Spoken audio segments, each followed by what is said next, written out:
Estamos aqui no município de Amapá, viemos fazer uma visita na ponte do Meruoca. Já viemos aqui em outras oportunidades e a ponte estava com a obra parada. E agora nós percebemos que já estão na parte final, na conclusão da obra. É importante, depois de nossas cobranças, a empresa, o governo do estado se movimentou e resolveram concluir essa obra, que é importante aqui para o município de Amapá e para o nosso estado, para o desenvolvimento. Então vamos continuar cobrando, porque é importante o parlamentar fiscalizar e cobrar do governo do estado a conclusão das obras. Então aqui só na parte já de conclusão, terminando aqui a cabeceira da ponte.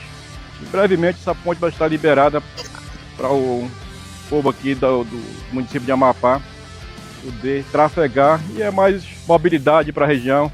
É isso que a gente quer que o Amapá se desenvolva, e é isso que nós temos feito, cobrado conclusão das obras.